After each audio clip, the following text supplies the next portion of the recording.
The Lord be with you. And with your spirit.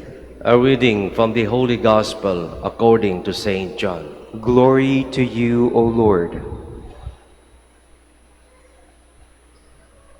When Judas had left them, Jesus said, "Now is the Son of Man glorified, and God is glorified in him.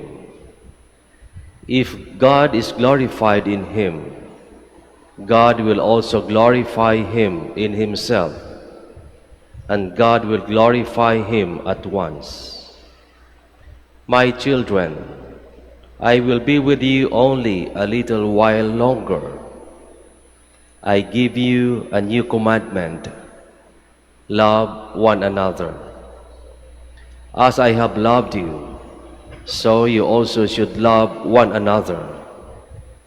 This is how all will know that you are my disciples, if you have loved for one another." The Gospel of the Lord. Praise to you, Lord Jesus Christ. Please be seated.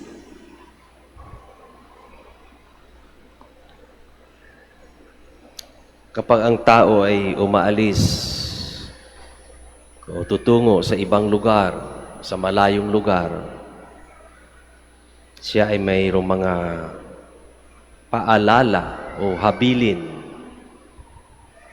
Halimbawa, sa ating mga magulang, pag sila ay umaalis ng bahay, maraming mga sinasabi, maraming habilin para sa kanilang pagbalik ay maayos pa rin ang kanilang madadatnan. Kahit siguro sinong umaalis ay gustong ganito ang mangyari sa kaniyang mga mahal sa buhay.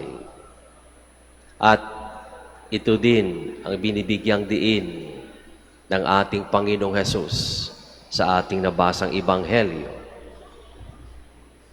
Magmahalan kayo tulad ng pagmamahal ko sa inyo.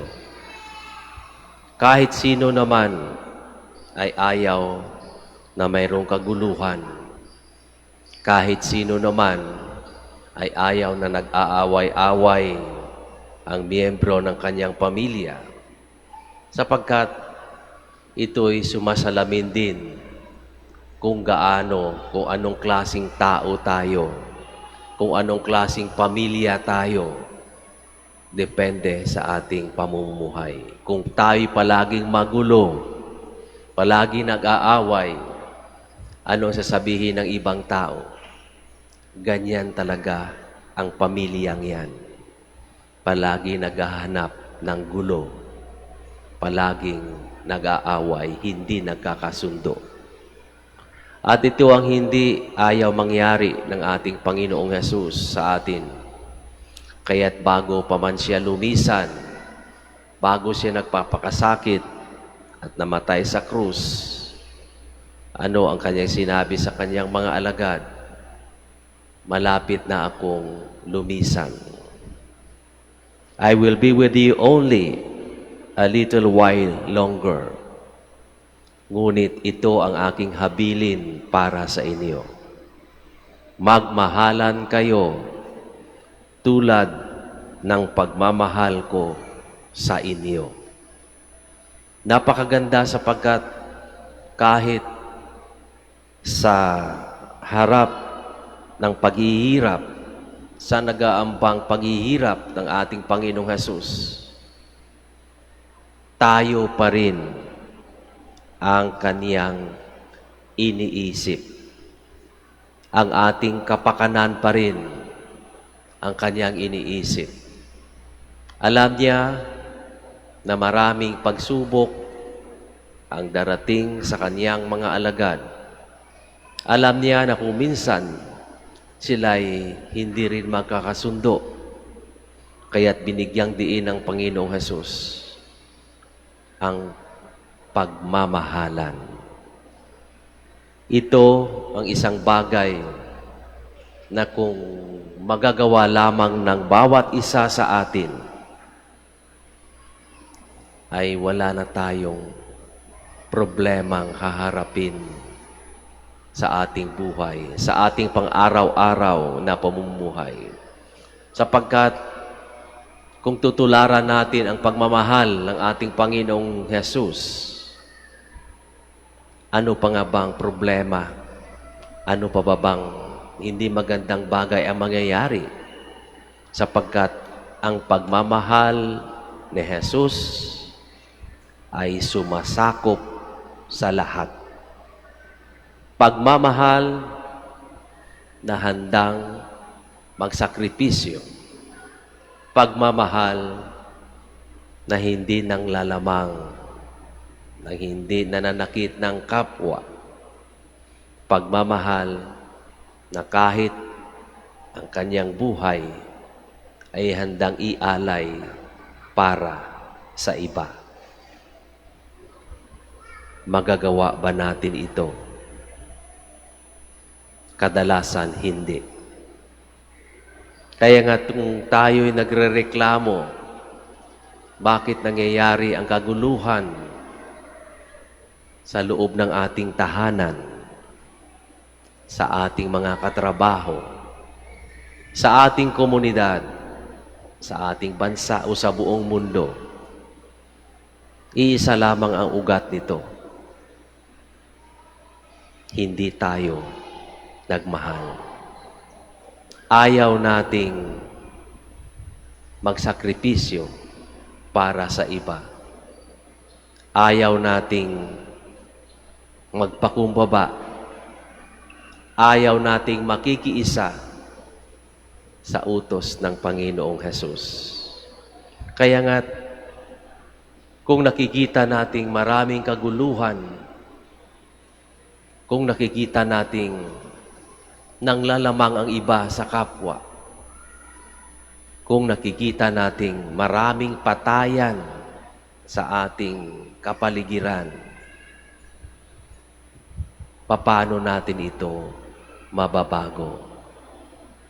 Sapagkat palagi nating nakikita o palagi nating naririnig, parang palala ng palala na ang sitwasyon sa ating mundo. Parang wala nang kahalagahan ang buhay ng tao. Parang wala nang kikitang pagkakasundo. Paano natin ito mabibigyan ng solusyon? Ang sinasabi ni Mother Teresa ng Calcutta, kung gusto niyong maranasan ang tunay na pagmamahal at kapayapaan, umuwi kayo sa inyong tahanan at doon niyo simulan ang tunay na pagmamahal. Mahalin mo ang iyong pamilya, sapagkat kung ang tunay na pagmamahalan ay nararanasan sa loob mismo ng ating tahanan, ito din ang ating ibabahagi sa tuwing tayo lalabas ng ating kanya-kanyang tahanan at makikihalubilo sa ating kapwa. Ngunit kung panay, sigawan at kaguluhan ang ating nararanasan sa loob ng ating tahanan, ano ang ating inaasahang ibabahagi ng mga kabataan sa kanilang kapwa? Panay kasamaan din. Kaya't magsisimula ang lahat una sa ating sarili at sa loob mismo ng ating pamamahay.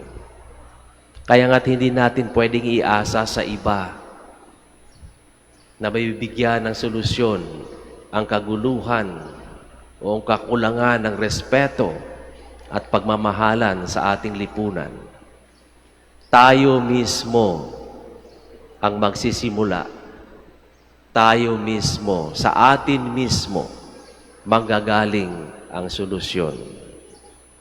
Sapagkat kung ating susundin ang utos ng ating Panginoong Hesus, wala nang problema sa mundo.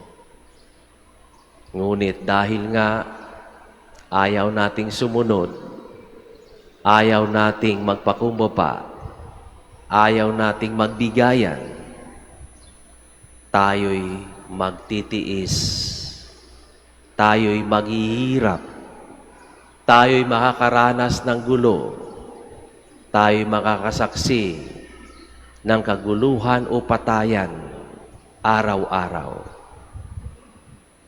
Nasa sa atin po ang pagpapasya, ngunit malinaw ang sinasabi ng ating Panginoong Hesus. Sundin niyo ang aking utos, sapagkat kung ano ang inyong ginagawa, ito ang magsasalamin kung anong klaseng tao kayo. Kung kayo ay magmamamahalan, ito ay magsasalamin na kayo'y sumusunod sa aking utos. Kaya't sikapin natin na magsisimula ang pagbabago sa ating sarili at ang lahat ay magiging maayos sapagkat Diyos mismo ang ating kasama sa pagbabagong ito.